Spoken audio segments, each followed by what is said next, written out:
Oh my god, there's no time limit. Okay, I'm gonna put this up again. I am going to do this thing, right?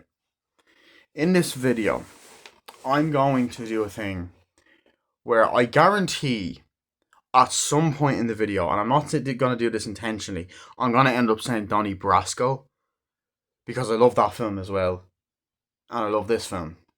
So I always get the fucking titles mixed up. Donnie Darko, Donnie Brasco. It's always like and they're two completely different movies, different genres. So yeah, welcome to my movie review of Donnie fucking Darko, which is directed by Richard Kelly. I knew he directed it. I think he wrote it as well. Starring Jake Gyllenhaal, fucking Drew Barrymore, Beth Grant, Patrick Swayze, Seth Rogen, the girl from The Ring, who I also found out voices Lilo in Lilo and Stitch. Yeah, a great cast, to say the least. So yeah, the plot of Donnie Darko is he got this teenager called Donnie Darko. You said it. You said.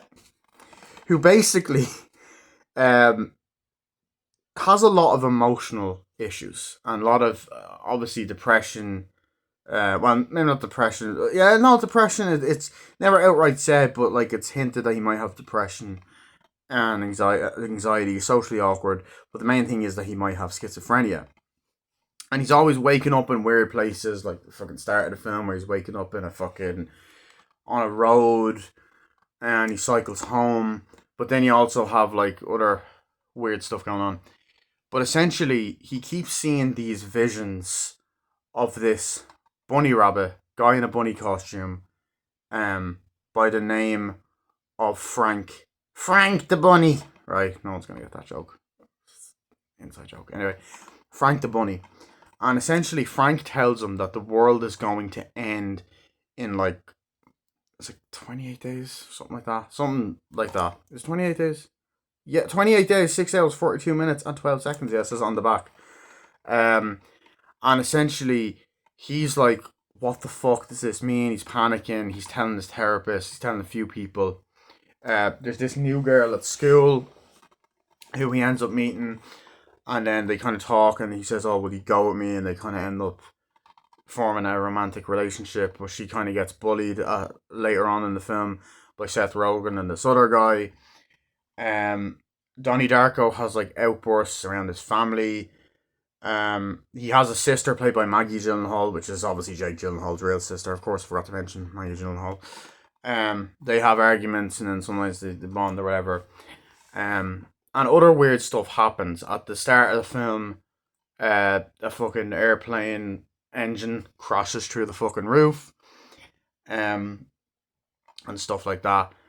And eventually, like, he's learning about this book called The Philosophy of Time Travel because he sees this woman that's always walking in and out and taking her fucking mail out, and it finds out later on in the film, oh shit, she actually wrote the book. And he also has other friends as well that he kind of fucks around with, and they're kind of assholes. And then there's this other, like, girl that goes around, like, who like, it's hinted that she has a crush on Donnie. Oh yeah, Crazy Steve is in this film as well, and so is Ashley Tisdale in a small role in the same scene, side by side as well. Disney, Nickelodeon. But anyway, yeah, as the film goes on, more weird shit happens, and he learns about the philosophy of time travel. Keeps seeing Frank the Bunny. A lot of crazy shit happens. When it comes to the ending, girl ends up dying. A guy in the Frank the Bunny costume kills her. Um,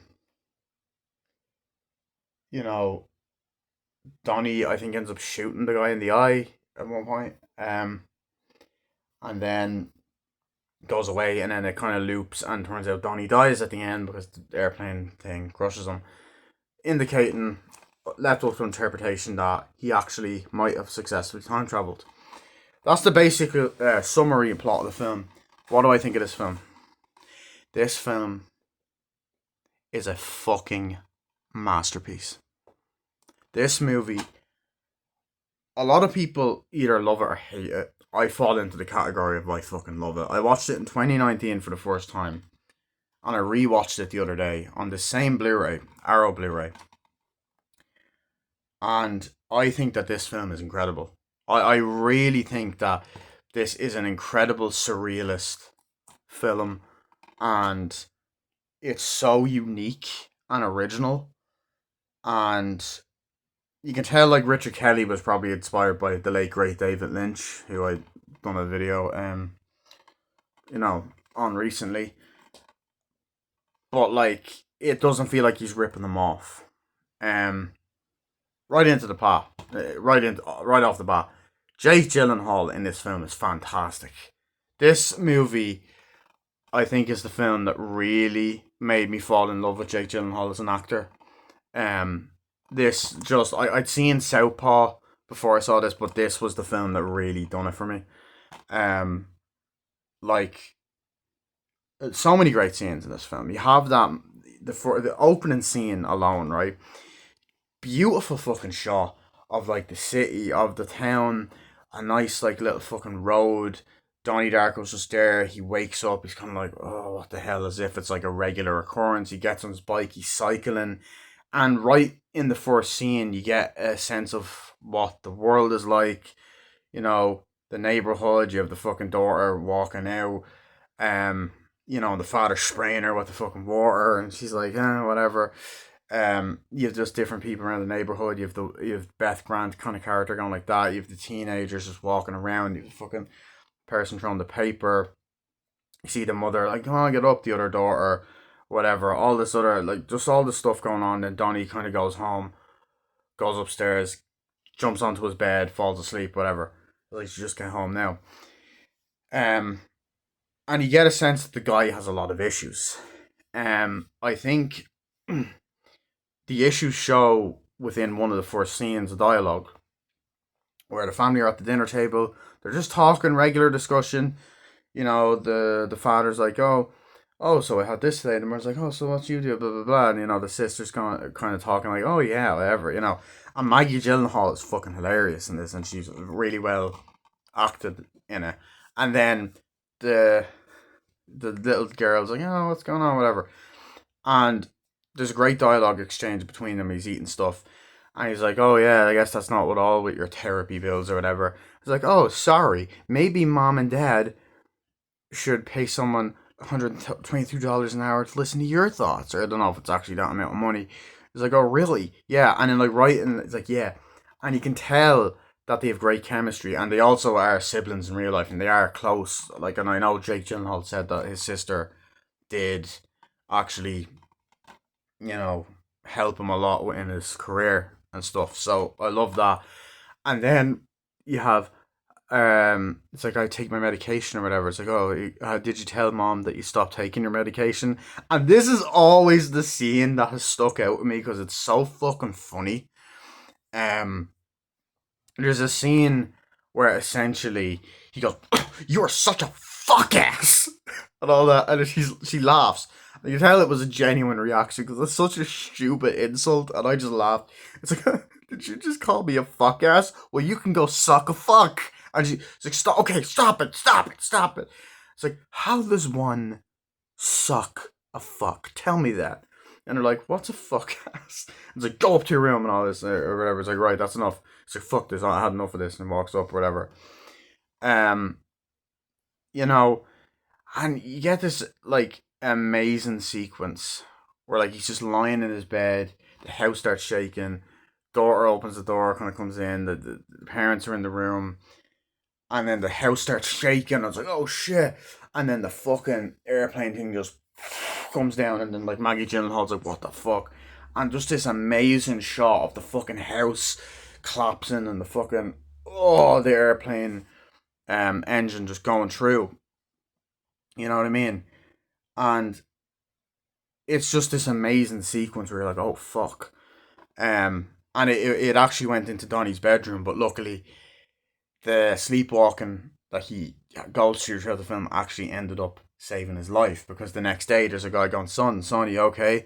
Hey, it's Darko's boy, and he wakes up, And then you have that great moment where they're all around the house and it's like, oh, look at this. Like, you know, and the fucking, the shot of the engine and all that. And it's just like, oh my fucking God. It's just a very like, oh shit. And they're like, what are we going to do? Well, it's like, look, it just crashed through. It's crazy. It's like, oh my God, that's insane. And I think that the people see it's like, oh, we go to school today. It's like, no, I don't know.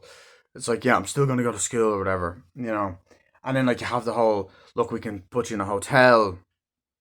And then you get a great moment where they're in the hotel room kind of arguing or whatever. And you get actually a really nice shot of the hotel. And then like the parents kind of talking in the bedroom and all that. And then like Maggie Gyllenhaal, the sister, and Jake Gyllenhaal talking in the bedroom as well in the hotel room. It's like, oh, this is not a great hotel, whatever. And the damage gets repaired to the house anyway, but you do get a sense of what the classmate characters are like.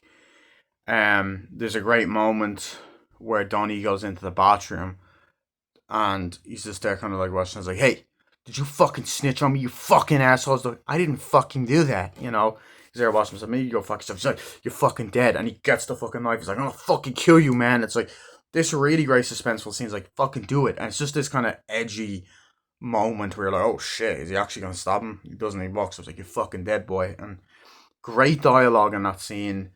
Just really well acted. Like, you can tell Jake Gyllenhaal's character is just going through a lot throughout the film. Um, I love every scene that involves Frank the Bunny. You just hear just shots of him kind of like that, like, and then he's kind of like just standing there. And I think there's a part where you see the river, and there's moments where like you see the fucking clouds, um, and he kind of just wakes up at night and he's just like, Donnie, Donnie, and it's a really like chilling kind of voice, like where he says it's hard to look at it, where he goes like 28 days, 6 hours, 42 minutes, and 12 seconds. The world is going to end.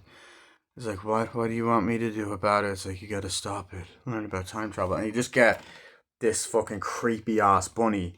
And then Donnie's just kind of like, what? And he's just sleepwalking. And then he's there like that. And he's kind of like, all of those scenes are creepy. Like, it does it throughout the film. There's multiple scenes of Donnie waking up in the middle of the night, going out, sleepwalking, waking up in the middle of the night, going out, sleepwalking, just constantly throughout the film. You get brilliant shots of him, and then he's just kind of Frank the Bunny, and he's kind of just there smiling and stuff like that.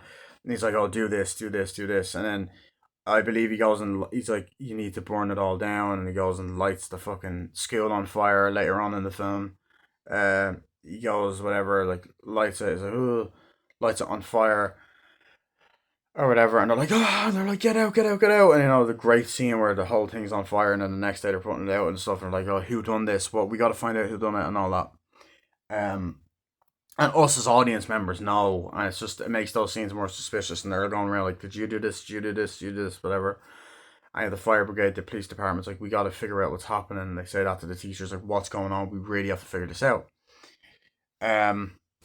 But Jake Gyllenhaal just plays that so well. He goes from, oh, he could be alright, normal, feel sorry for him, to, oh fuck, really sinister. Like, because during these dream sequences, he has, or not dream sequences, during these kind of sequences, these sleepwalk sequences, he has such a sinister demeanor about him, and he plays the role so well. There's even shots where he actually looks a bit like Tobey Maguire, which, like, I said this in my brother's review, I think like 3 years ago now. Fuck that. He really does. You can see why they cast both of them, and why they were gonna actually have him play Spider-Man, Spider-Man 2, because he genuinely does look a lot like him. There's that amazing scene where it's like, you gotta save them and all, and he goes and he picks up an axe, and like he has that great shot where he's just like, and the iconic shot of him there holding the axe behind them, and then he goes into the fucking school and just swings it, and it just floods the whole school. And then they wake up the next day, and he's like, oh my god, school, like, we gotta go, bye mom. And it's like, oh, we don't have school today, it's it's flooded or whatever. It's what? Yeah, someone broke into the school last night and flooded it and all that. And they're like, what's going on here? It's like, one of the students definitely did this. I'm telling you, one of the students did this, you know. And then they have a great moment where it's like, and they also graffitied the place and you have like the writings like, this is coming or whatever. And then they have a great moment where they're calling every member of the classroom to be like, you do this, and they're writing it up. It's like, okay, next, and the detective's there, and they're like, Donnie, and you know, you have Drew Barrymore there, you have other people there, and he writes it down, and then the detective's kind of looking at his notes and just puts a question mark, which is great. And I love that. It's like a little suspense. Um, the movie, like those dramatic moments are great. Like I mean, the ending is amazing as well. You get the weird shots, the weird kind of like, oh, the flashbacks, the shots of Frank the Bunny, the kind of like rewind kind of thing, the uh, camera going through the clouds, and then essentially the scene repeating of the fucking jet engine of the plane just fucking crashing it into the house, like, oh, what's that? And it's crazy, and then she's there like this, like going, what the hell's going on? Maggie Gyllenhaal's there, crushes down, and then the next day, and it's actually a heartbreaking scene that reminds you that this is a drama film as well. It like there is actually a lot of comedy in it, and it's quite funny. But fuck me, there is some drama in it, and it happens, and they wake up, and the fire brigade are there, and they're like, oh my god, and the mother's there crying, and then they bring the body out, and then the father's crying, and the sister's crying, and like it's so sad. And it's like, oh, what's happened? It was kid Donnie Darko. He's dead or whatever. And then, you know, you have the ambulances come, you have the kid, and then the girl that he actually gets with in the film cycles, you know, back. And she's like, what happened? A kid, Donnie Dark, a kid, he died. My neighbor, he died. You know, the airplane engine crashed through his house and killed him. It's like, oh, it's awful. What was his name? Donnie Darko. He's like, sad. I feel so bad for his mom. It's sad. Yeah, it is. And then you get this amazing montage with the song, you know, all around me are familiar faces, worn out places, worn out places. And it's great. And you get a shot of the family crying, you get a shot of Patrick Swayze crying, because obviously he gets like arrested at one point in the film for reasons. But actually that comes into the confusing aspect where you're going like, oh, did he? Then you have Beth Grant doing her thing. You have Drew Barrymore, you have the girl. You just get a montage of all the different characters, and it's sad, and it's the mad world, and great ending. Um, but so many great like scenes in the film as well. Patrick Swayze is great in it as well. Like it's funny as well because Patrick Swayze obviously starred in the Roadhouse original, and then Jake Gyllenhaal recently starred in the remake. And I think I mentioned this in the trailer reaction I done last year. Both great movies, by the way. And it was cool to see them on screen together. Um, you get these really funny clips where he's like, you got to do this. I got to destroy fear. Do you want to destroy fear? They're like, yeah. And they're showing these videos and they're like, yeah, let's destroy fear together and all this stuff, you know. And then like you get that throughout the thing, and then there's the part where he's talking to like Drew Barrymore. He's like, oh, nice to meet you. Yeah, I can't wait to give the kids you stuff, whatever. So there's a scene where they're talking to Drew Barrymore, Beth Grant. They're like, oh yeah, you know, oh that's great. I can't wait to do that and all that. And then he's like talking to everyone. It's like, you guys, you all have to learn how to do this, and blah, blah, blah. You know, there's all these great moments where Patrick Swayze's going up and talking to like Drew Barrymore's character and Beth Grant. And actually on rewatch, I actually forgot he was actually in it quite a bit. In the film, it was nice to see him. Rest in peace, Patrick Swayze, because he's great in it. He's very funny, and he plays a bit of a dick in it as well. Like, but he's such a great diverse role. Like, it shows how much of a great actor he was. So rest in peace. You know, there's all these great scenes with him where he's just talking on the football field and he's talking to Beth Grant. She's like, "Oh yeah, it's amazing." Um, and you also have those moments, but you have this amazing scene where Donnie Darko just fucking digs into him and all that shit. Like, you get this moment, it's like, I'm gonna show you fear. And he's just like, fear is not to be feared, but you can destroy fear. This person has destroyed fear. And he's just giving this amazing talk. He's almost like an arsehole version of Tony Robbins, but Tony Robbins is amazing, the guy.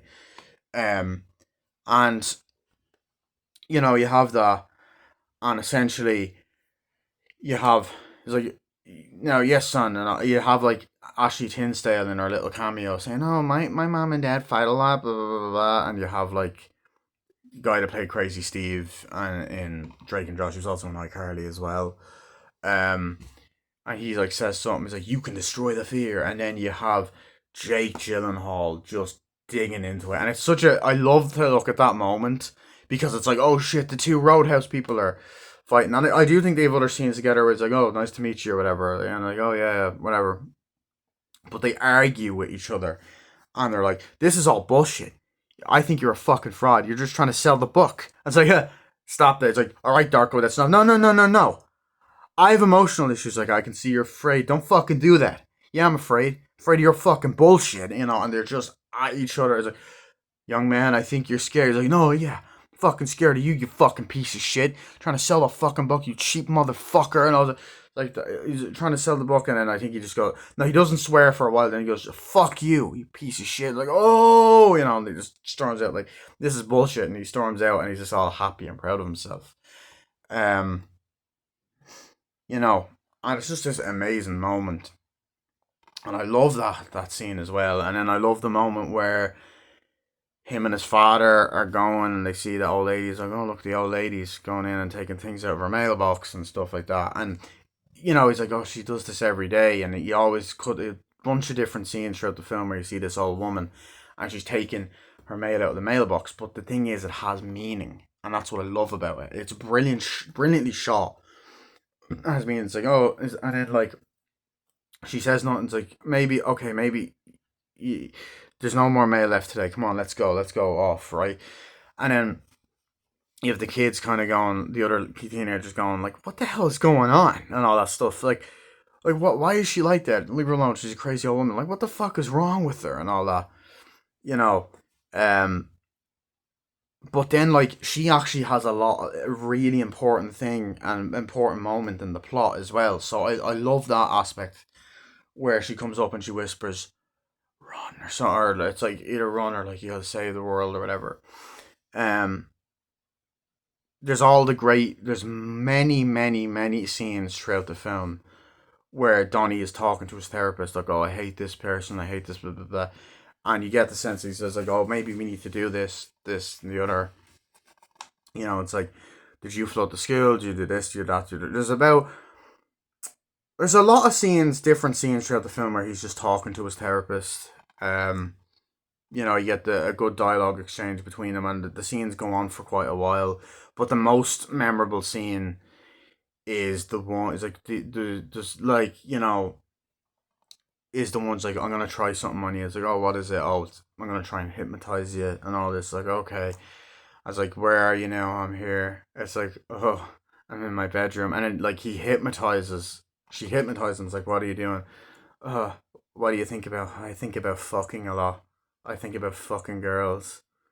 And then he's like, do you think about your parents? No, I don't think about your family. I don't think about fucking my family. That's gross. I'm like, Jesus. Um, yeah, it's definitely rated R anyway. But she snaps him. He's about to like, masturbate and like take his pants off, and then like she snaps him out of it, and he's like, you know. Then there's the moment where she's talking to the parents, like, does he have issues, blah blah blah, blah and all that. Um, there's moments where it's like, does Frank tell you to do things? Um, there's so many great moments like that. There's the moment where they're all watching the fucking baseball game and like, come on, yeah, and all this stuff. And then like he starts seeing these weird like things come out of his father, come out of his sister, come out, and when you're walking into the kitchen, then they're coming out of him, and he starts coming out, and like it's actually a pretty cool effect, like for early 2000s, like great effect. Um, the father's funny. I actually really think that the father's funny. He's likable. He's like, oh yeah, There's the moment where the mother's kind of coming in and grilling Donnie. He's like, what the fuck are you doing? Why are you doing this? Why are you acting like this? What's going on and stuff? I was like, I don't care. It's like, well, you don't have to act like that. And it's like, yeah, we'll close the door behind you. And he slams the door and he goes, bitch, like that. And she kind of turns away and goes, my son goes into the room. My son just called me a bitch. It's like, you're not a bitch. You're bitching, but you're not a bitch. Um, you know, the little sisters there. It's like, oh, what do we, um, when her mom and dad going to be back? Oh, they'll be back soon, And he does care about her. There's the moment where they kind of all bond with each other after the horrible thing. There's moments where he's in the mirrors and like Frank is behind him, and he's taking his medication, which are really effective scenes. Like constantly reminding him, and then like the title card with the number of how long left, how many days he has left pops up. Drew Barrymore's a fucking bitch in this film. She does there's this amazing scene where she's like doing like talking in the classroom and all of this kind of stuff, like, oh, this poet's like, you do this, Mr. Darko, blah blah blah. And then the new girl comes in and she's there kind of like, oh, come on in, whatever. Um and you know she's like, oh, sit next to the boy who you think is the cutest, and it's like, oh, Mr. Darko. So there's that moment. You do see her kind of walking with this other guy, and then there's the moments where the teachers are talking. There's that scene where she's talking to that other teacher, going, Donnie Darko, am I right? Like, Donnie Darko. Oh yeah, unbelievable. Like, and you do see her, like, I think in the part with Patrick Swayze and the hall. There's the great moment where they're at the town meeting. It's like, our kids are being exposed to this stuff. It's like, well, there's nothing we can do about that. It's like, why is this happening? This is awful. And then the mother's like, well, you have to sit down. Like, no, this is their problem. And it's just like, okay, I can't do this. It's like, why is this filth being taught at our schools? We've got bigger issues and all that. That teacher should be. It's like, well, that's just the type of stuff we teach. Um, there's many moments where you do believe her as a teacher. There's the moment where she gets fired, but the principal's like, I'm gonna have to let you go. It's like, why? Why are you firing me? And then she's like, goes out and she's like, yeah, thanks a lot. And she gets all angry when she walks out or whatever. But Drew Barrymore, great in this film. Um, she pops up quite a lot. Like, there's a lot of different classroom scenes where you see her. Trying to think what else. But um, yeah. What else was I gonna say? Beth Grant is great in this. Beth Grant was also in Speed, No Country for Old Men. She was in Willy's Wonderland. She's in Child's Play 2 where Chucky kills her. She's an absolute bitch in it, but she's fucking great. She gets so annoyed. Absolute Karen in the film, basically. And seeing like the kids and you know that kind of, oh, good, whatever. She gets annoyed at the teenagers and stuff at the start, and then there's moments where she knocks like, you need the word of Jesus, like, you need this. You're like, our parents, our daughters going the same thing together, and I'm telling you, it's a bad influence. Your son is a bad influence, and all this stuff. And then throughout the movie, she's like, we need this smut gone. And she's the one that stands up and is like, we need this gone from our schools and all this. And she has a big role in the film. But she fucking kills it because she seems like such a sweet lady in real life. Not that I've met her, but she just plays the role so well. And then obviously her and Patrick Swayze's like, oh, you're amazing, you're great. And it's like, this is what we're gonna show here. And then like there's the part where she's like, you stop it, young man, and all that, when like, her and Patrick, where Donnie Darko and Patrick Swayze, or Donnie and Patrick Swayze's character are arguing. Um yeah, so I love all that stuff. I love the moment where she's like, okay, I want you to put it. She's teaching a class, like, we have to do this. Like, silence, don't be laughing. And one of them says something smart remark and stuff. And it's like, silence, don't be saying that in my class, whatever. Just put it on the appropriate moment and all that. So they're doing that. And she's like, right, that's excellent. And then you have the moments like Donnie, and he's like, I find this pointless. This is stupid. It's like, why is it stupid, Mr. Darko? It's like, just put it on the appropriate moment. It's no relevance. Just do it. It's like, I don't know. It has no relevance. And then he always ends up in the principal's office and it's like, what are you doing, Mr. Darko? And all that kind of stuff. And then Seth Rogen and thing are there like, oh my god, kind of looking at him. But I think what else? There's a lot of other moments I absolutely love in this film. That's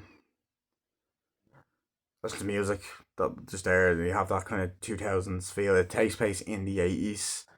Um, I love the shots of the house, the shots of the chandelier. There's loads of beautiful shots. The shots of the backyard. At night, at the dinner table, at day. Um, 15 years before Stranger Things. Yeah, this it has this kind of I was going to say Seinfeld. Science. Oh, what's the deal with Donnie Dark?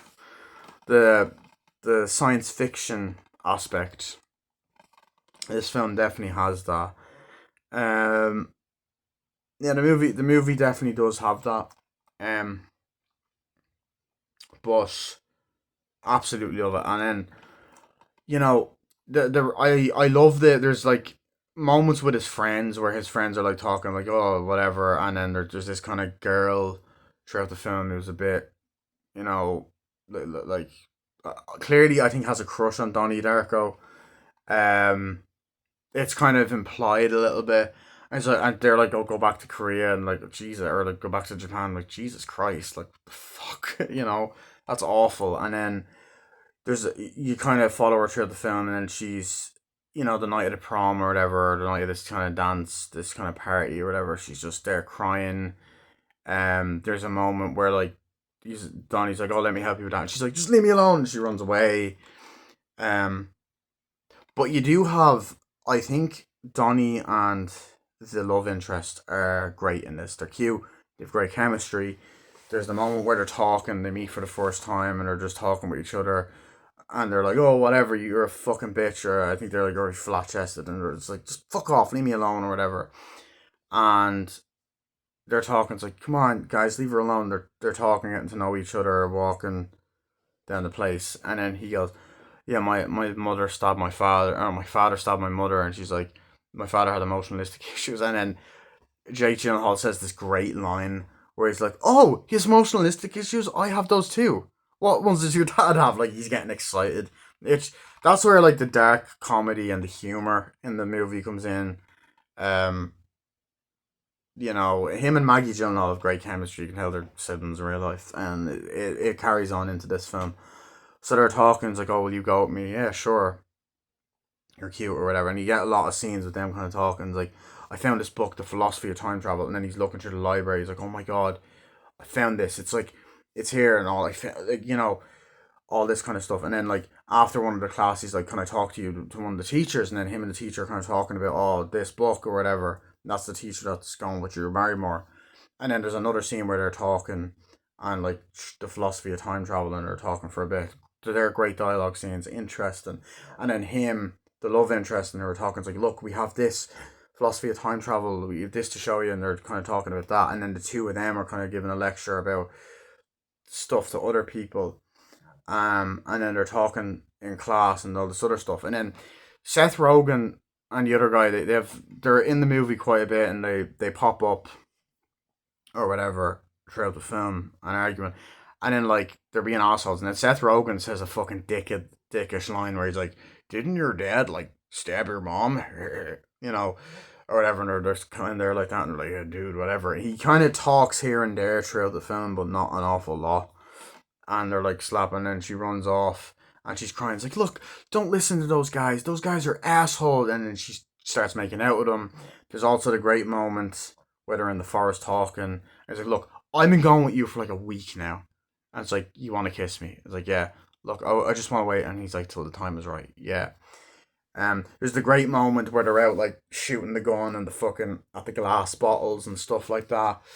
And they're talking about Smurfs fucking. It's like, why does Papa Smurf make only one female Smurf? Did he want to fuck her? Like, oh no, or like he's like, oh, he's like he knew all the Smurfs were gonna be horny and they wanted to fuck her and all that.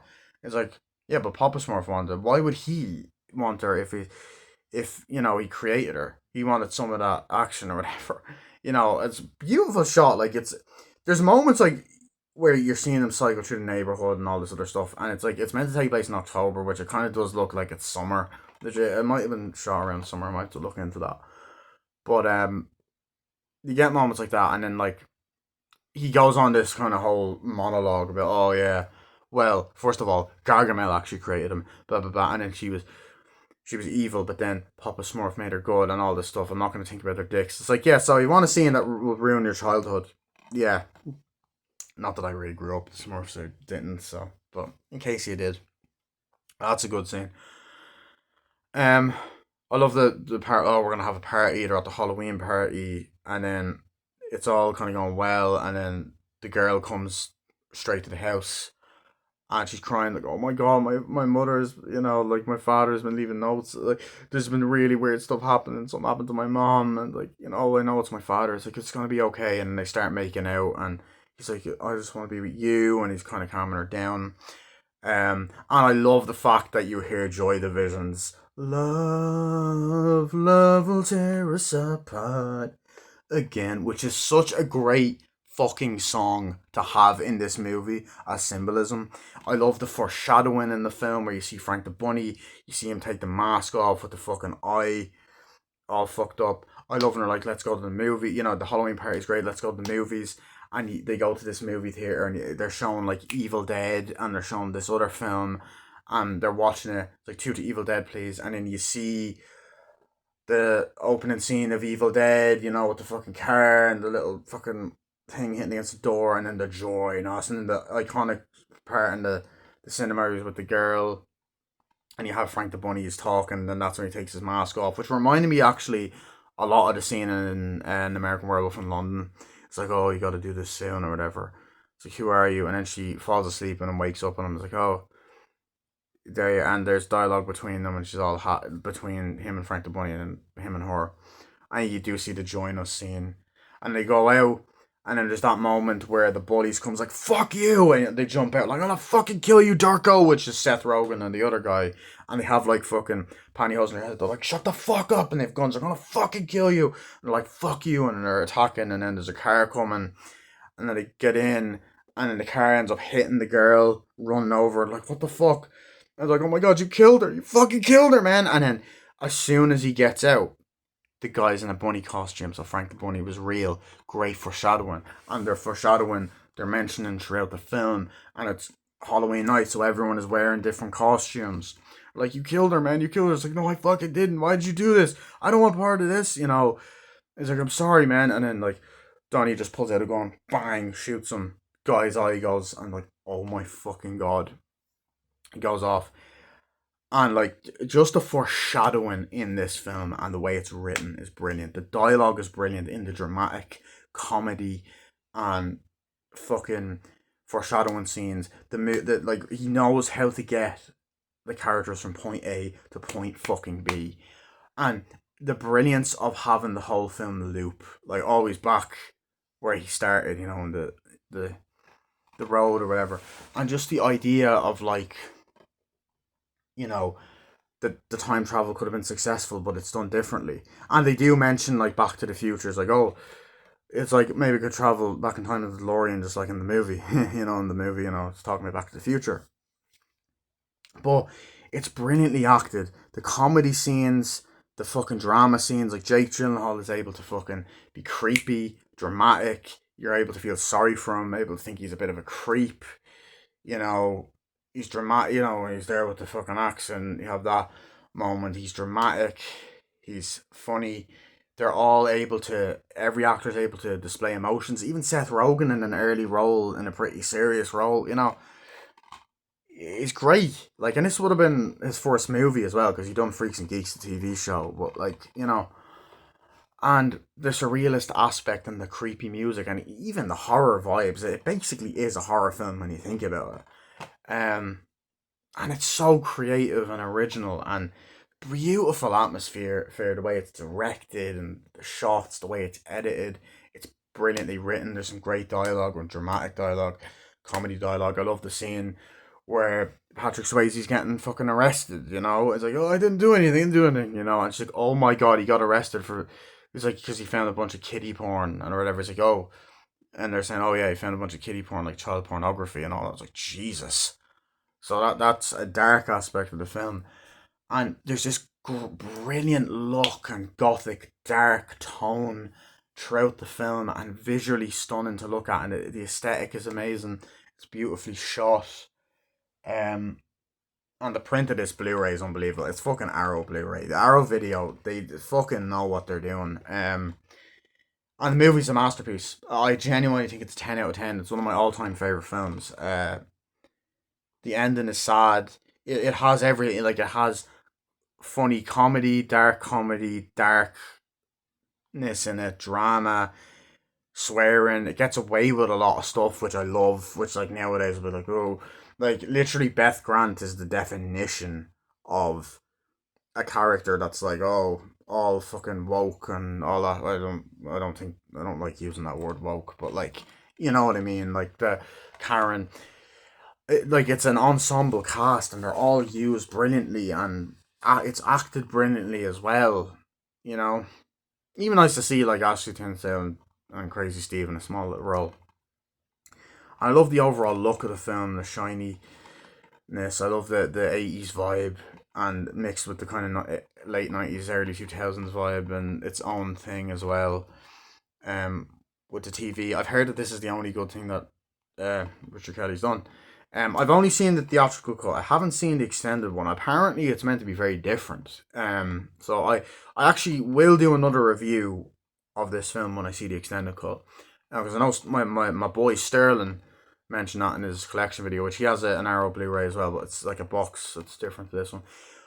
There is actually a sequel to this film as well, which I haven't seen. I don't think I want to, but I might watch it anyway for the sake of my channel. But guys, if you haven't seen Donnie Darko, fucking see it. It's unbelievable. Every fucking actor's great in this film. It's brilliantly acted, written, directed, visually stunning, brilliantly edited music. It's genius bit of fucking filmmaking, and writing, and it's a perfect example of a surrealist film. In fact, I actually did do an essay about this. I decided, because we had this assignment in college where we had to, we were learning about like surrealism and all this stuff. And we had to like write about a film that has like a non-linear narrative and writing. We could choose any film we wanted, so I just, as long as it followed the rules. So I was just trying to think, and this was the first that popped in. I thought Donnie Dark was like that. Um, I love this one. It really is a masterpiece. So I give it a 10 out of 10. Honestly, I don't think I have any issues with the movie. Um, I love it. Absolutely love it. It's very well done. Chris Stuckman also done a great review on this film as well. Yeah. Um, I want you to watch the movie screen. There's something I want to show you. Yeah. I want you to come outside. There's something I want to show you. Great line from Frank the Bunny. But it's a special edition. There's loads of great special features in this. And it is a 4K restoration. It looks amazing on this Blu-ray. So, front, spine, back. See, I could talk about this film for ages. It's just that good. Um, See, this is what lets you know it's the theatrical cut, because it actually says it, which is very rare that it actually says theatrical, I think, on things. And then you have the actual original poster, so it's a reversible Blu-ray. But yeah, I don't tend to take them out. But yeah, that was my movie review of Donnie Darko. I hope you guys enjoyed. I will see you guys later, and bye.